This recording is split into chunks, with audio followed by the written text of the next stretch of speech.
n'avons pas voulu nous fonder sur des rumeurs ou des on-dit pour prononcer un avis.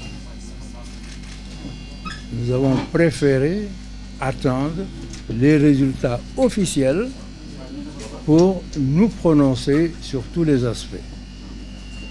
Cela a été fait.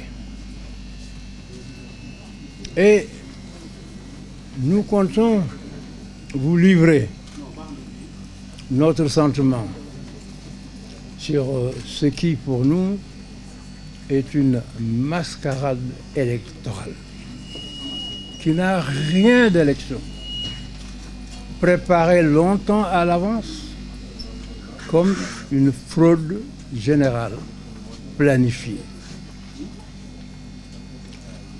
Je pense que nous n'avons pas besoin de chercher très loin pour trouver les preuves de cette affirmation. Nous nous exprimons à travers un livre blanc.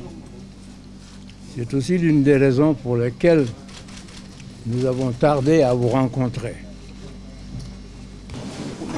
Mais auparavant, je voudrais faire 3 réflexions qui complètent un peu ce qui vient d'être dit. Le couplage carte d'identité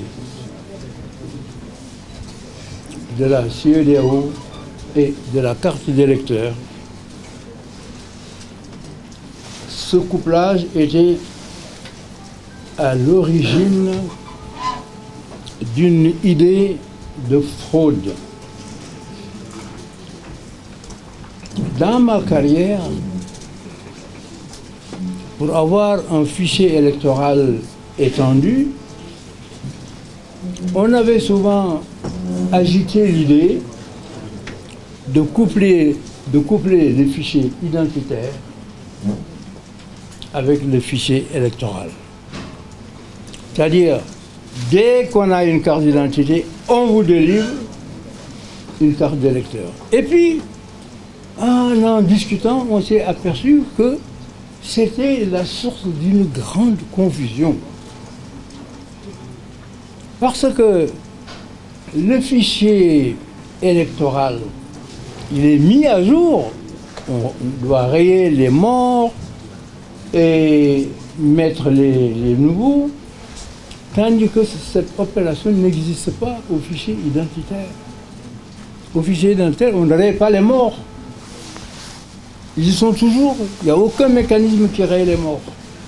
Donc si vous couplez les deux, cela veut dire que celui qui peut voter, c'est celui qui a la carte d'électeur. Et que vous pouvez avoir la carte d'identité de la CEDEAO sans pouvoir voter. Et c'est ce qui est arrivé. Ensuite, on a parlé de transfert d'électeurs. Je voudrais préciser, c'est Decroix qui a évoqué ça. Le transfert d'électeurs comme mode de rééquilibre des majorités, ça date de très longtemps. De mon époque, le Parti socialiste transférait des électeurs de Dakar ou d'ailleurs vers Kébémer pour avoir la majorité. Mais c'était des électeurs quand même. Ce n'était pas des fictifs ou des gens créés ex nihilo. C'était un électeur de Dakar qu'on transférait. Parfois, il venait du fleuve ou d'ailleurs. Bon, c'était des mécanismes de fraude, somme toute compréhensibles, je ne dis pas qu'on peut les justifier. Mais le transfert, ici, c'est ce qui s'est passé à Dagana. C'est un transfert de faux électeurs. Ce n'est pas un transfert de vrais électeurs, mais de faux électeurs. Des électeurs à qui on a donné un récépissé. Vous savez, il y a récépissé et récépissé. Quand on s'inscrit pour une carte d'identité, on vous donne un récépissé. Quand on s'inscrit pour la carte d'électeur, au fichier électoral, on vous donne un récépissé. Ici, il s'agit des récépissés. Ils ont voulu que le récépissé donné à l'occasion de l'inscription pour une carte d'identité serve en fait de carte d'identité lorsque la personne n'a pas de carte d'identité. Mais que ce récépissé, il contient les mentions, des numéros et tout ça, puisse servir de pièce d'identification. Et alors, on a en plus donné, ils ont donné les ordres de mission qui étaient prévus pour ce qu'on appelle les forces de l'ordre, pour qu'ils puissent voter dans les bureaux où ils se trouvent.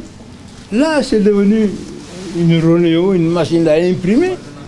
Ils ont imprimé comme ça des ordres de mission qu'ils ont donnés à n'importe qui. À Dagana, ils sont partis en quart.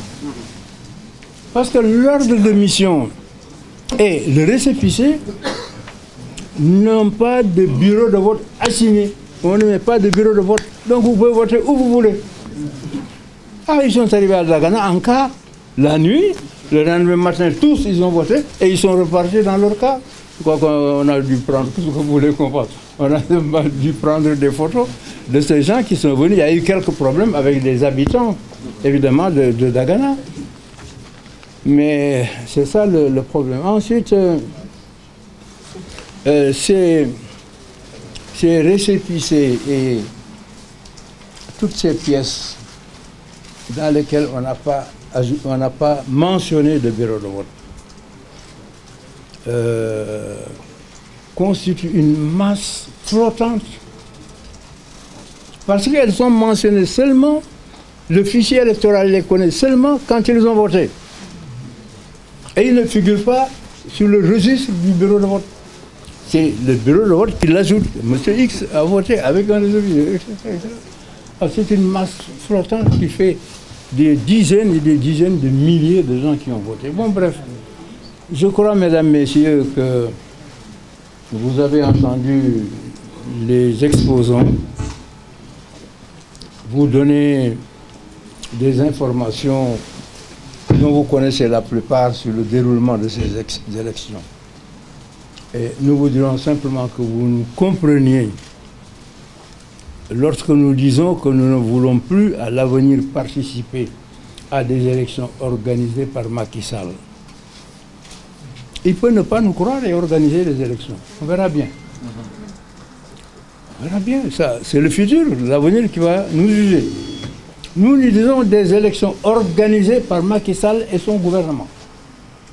S'il le fait, c'est même pas la peine qu'il se fatigue pour 2019. Si c'est ce qu'il veut faire, il n'a qu'à attendre 2019 et se proclamer non seulement élu, mais super élu à 140%, comme il veut. Nous ne participerons pas. Mais au-delà, nous disons, nous ne permettrons même pas à Macky Sall de préparer une épreuve de manipulation de fichier électoral, de trucage électoral comme celui-ci. C'est deux choses différentes. Nous ne participerons pas, mais nous ne permettrons pas. Ça aussi, c'est l'avenir qui va juger.